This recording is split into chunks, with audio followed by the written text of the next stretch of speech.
سورہ کوثر کا یہ وظیفہ بڑی مشکل سے ملا ہے، 200 ارب بھی مانگو تو انشاءاللہ تعالی ملیں گے۔ بسم اللہ الرحمن الرحیم، السلام علیکم ورحمۃ اللہ وبرکاتہ۔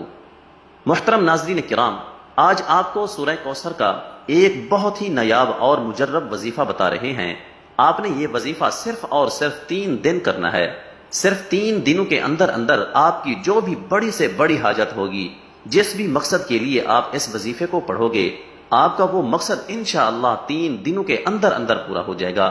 آپ کا مقصد کوئی بھی ہو، آپ کی حاجت جتنی مرضی بڑی ہو، چاہے آپ کی پریشانی کوئی بھی ہو، آپ جس بھی مقصد کے لیے اس وظیفے کو پڑھو گے، آپ کا وہ مقصد انشاءاللہ تعالی 3 دنوں کے اندر ہی اندر پورا ہو جائے گا۔ لیکن واضح کر دیں کہ آپ نے یہ وظیفہ صرف جمعرات، جمعہ اور ہفتے والے دن ہی کرنا ہے، یعنی جمعرات سے شروع کریں اور ہفتہ کو مکمل کر لیں۔ آپ نے 3 دن یہ وظیفہ کرنا ہے۔ انشاءاللہ یہ وظیفہ کرنے سے آپ کی ہر جائز حاجت پوری ہوگی اور آپ کی بڑی سے بڑی پریشانی ختم ہو جائے گی۔ آپ چاہے یہ وظیفہ اپنے خود کی شادی کے لیے کر رہے ہیں یا پھر آپ کی بیٹیوں کی شادی نہیں ہو رہی، اس کے لیے کر رہے ہیں، انشاءاللہ تعالی آپ کو اس میں بھی کامیابی ملے گی۔ اگر آپ بے روزگار ہیں تو آپ اس کے لیے بھی یہ وظیفہ کر سکتے ہیں۔ اگر آپ کے دشمن ہیں اور ان سے چھٹکارا پانے کے لیے بھی آپ یہ وظیفہ کر سکتے ہیں۔ اگر کسی سے محبت کرتے ہیں اور اس سے شادی ہی کرنا چاہتے ہیں اور اس کے دل میں آپ اپنی محبت پیدا کرنا چاہتے ہیں تو اس کے لیے بھی آپ یہ وظیفہ کر سکتے ہیں۔ آپ کی کوئی بھی حاجت ہو، کوئی بھی مقصد ہو، آپ اس وظیفے کے ذریعے اپنا مقصد پورا کر سکتے ہیں۔ آپ نے صرف 3 دن اس وظیفے کو کرنا ہے اور انشاءاللہ 3 دن کے اندر ہی اندر آپ کا ہر جائز مقصد پورا ہو جائے گا۔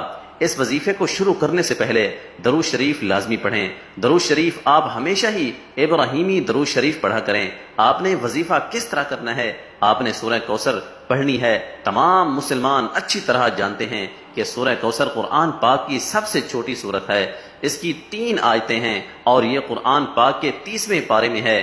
آپ کی کوئی بھی حاجت ہے، کوئی بھی مقصد ہے، لیکن شرط یہ ہے کہ وہ مقصد صرف جائز ہی ہونا چاہیے۔ اس کو ذہن میں رکھ کر آپ نے یہ وظیفہ کرنا ہے۔ وظیفہ کرتے وقت پورا دھیان آپ کا وظیفے پر ہی ہونا چاہیے، دل میں کوئی بھی وسوسہ نہ آئے۔ انشاءاللہ اس وظیفے کو کرنے کے بعد آپ کی اللہ سے مانگی ہر دعا قبول ہوگی۔ آج کا وظیفہ خاص طور پر ان تمام بہنوں اور بھائیوں کے لیے ہے جو شدید پریشان ہیں، جو اکثر کہتے ہیں کہ ہم مالی طور پر شدید پریشان ہیں، ہمارے رزق میں رکاوٹیں ہیں، ہمارے رزق میں مسئلے مسائل ہیں، اور کہتے ہیں کہ ہم جس کام میں بھی ہاتھ ڈالتے ہیں ہمیں تو صرف نقصان ہی ہوتا ہے، ہمیں تو ایسا لگتا ہے کہ ہمارا رزق بالکل بند ہو چکا ہے، کوئی راستہ ہمیں سمجھ ہی نہیں آتا، اندھیرے میں ہی ٹامک ٹوئیاں مار رہے ہیں۔ آپ ہی ہمیں بتائیں کہ ہم کیا کریں، ہم ایسا کون سا خاص وظیفہ پڑھیں؟ لیکن اگر کوئی وظیفہ کریں بھی تو ہمارا کیا گیا، کوئی بھی وظیفہ اثر ہی نہیں کرتا۔ تو ناظرین کرام، آج ان تمام بہنوں اور بھائیوں کے رزق اور دولت کے جتنے بھی مسئلے مسائل ہیں انشاءاللہ تعالی وہ سارے کے سارے حل ہو جائیں گے، اور انشاءاللہ جو لوگ قرضوں میں ڈوبے ہوئے ہیں، جن لوگوں کا بال بال قرضوں میں جکڑا ہوا ہے، ان کا قرض بھی اتر جائے گا کہ انہیں خبر بھی نہیں ہوگی، اور جو بندہ نوکری کے لیے شدید پریشان ہے، رزق کے جتنے بھی مسائل ہیں، ان سب مسائل کے لیے آپ کو اس مسئلے کو ذہن میں رکھتے ہوئے یہ وظیفہ کرنا ہے۔ یہ وظیفہ آپ کسی بھی وقت اور کسی بھی جگہ پر کر سکتے ہیں۔ بے شک آپ اسے چلتے پھرتے کر لیں یا پھر جہاں بھی آپ موجود ہوں، کچن میں موجود ہوں، چارپائی پر ہوں، سفر میں ہوں، یا گھر میں کوئی کام کر رہے ہوں، باہر کسی پارک میں چہل قدمی کر رہے ہوں، یا پھر کھیتوں میں کام کر رہے ہوں، آپ بآسانی اس وظیفے کو کر سکتے ہیں۔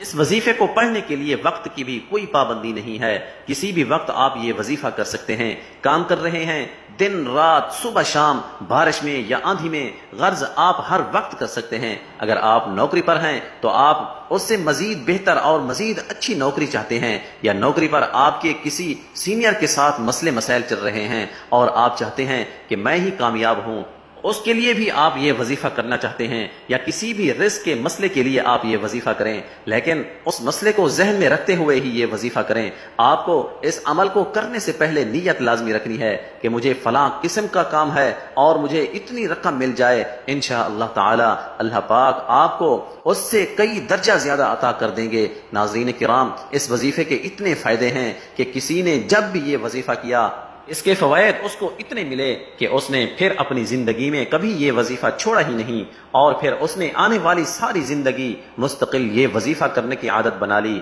اور اب بھی وہ ان 3 دن لازمی یہ عمل کرتے ہیں۔ جب آپ لوگ سب سے پہلے یہ وظیفہ کرنے لگیں تو کوشش کریں کہ اس وقت بھی باوضو ہو جائیں۔ وضو کرنے کے بعد اگر آپ لوگ گھر میں موجود ہیں تو سکون سے ایک جگہ بیٹھ جائیں۔ کبھی بھی جلد بازی میں آپ لوگ کوئی بھی عمل یا وظیفہ بالکل بھی نہ کرنا، بلکہ مکمل سکون اور اطمینان سے آپ لوگ کہیں بیٹھ جائیں۔ سب سے پہلے 7 مرتبہ درود پاک پڑھ لیں، لیکن یاد رکھیں کہ درود شریف آپ ہمیشہ ابراہیمی درود ہی پڑھا کریں، اور درود ابراہیمی تو دنیا کے ہر مسلمان کو آنا چاہیے، کیونکہ درود ابراہیمی کے بغیر تو نماز بھی اللہ تعالیٰ کی بارگاہ میں قبول نہیں ہوتی۔ آپ سب ایک مرتبہ میرے ساتھ بھی درود ابراہیمی پڑھ لیں۔ اللہم صلی علی محمد وعلی آل محمد کما صلیت علی ابراہیم وعلی آل ابراہیم انک حمید مجید۔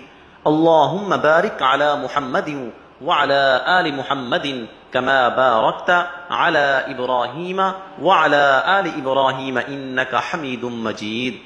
جب 7 مرتبہ آپ درود ابراہیمی پڑھ لیں تو آپ سورہ کوثر کو 21 مرتبہ پڑھ لیجئے۔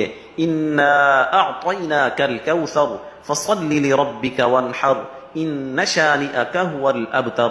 ناظرین کرام، جب سورہ کوثر کو آپ لوگ 21 مرتبہ پڑھ لیں، اس کے بعد آپ کو 21 مرتبہ یا اللہ یا رحمان یا اللہ یا رحمان کا آپ لوگوں کو ذکر کرنا ہے۔ پھر اس کے بعد آپ کو دوبارہ سے 21 مرتبہ سورۃ کوثر پڑھیں، پھر 100 مرتبہ استغفر اللہ پڑھیں۔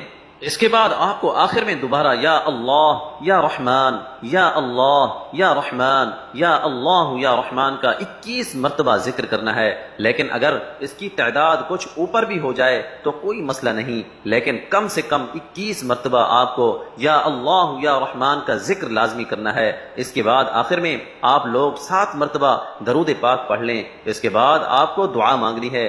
عمل جب شروع کریں تو آپ کو اپنے دل و دماغ میں اپنی حاجت یا مراد یا پھر کوئی مشکل کام وغیرہ رکھنا ہے جس مقصد کے لیے آپ یہ عمل کر رہے ہیں، اور اس کے بعد آخر میں آپ لوگ دعا ضرور مانگیے گا اپنی تمام پریشانیوں کے لیے، حاجتوں کے لیے، دکھ تکلیف کے لیے۔ اللہ پاک سے رو رو کر گڑ گڑا کر آپ کو دعا ضرور مانگنی ہے۔ انشاءاللہ تعالی اللہ پاک آپ پر بھی ضرور کرم فرمائیں گے۔ لیکن ناظرین کرام، صدقہ لازمی دیا کریں۔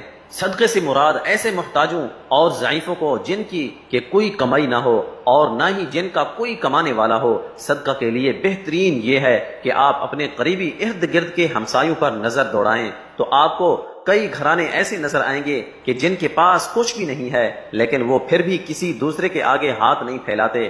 انہیں اپنا فالتو سامان یا مال روپیہ اس نیت سے دیں کہ صرف اللہ کی اطاعت ہو اور اس کی مخلوق کا کام بنے۔ بخاری و مسلم کی حدیث میں ہے کہ 7 قسم کے لوگوں کو اللہ تعالیٰ اپنے عرش تلے سایہ دے گا۔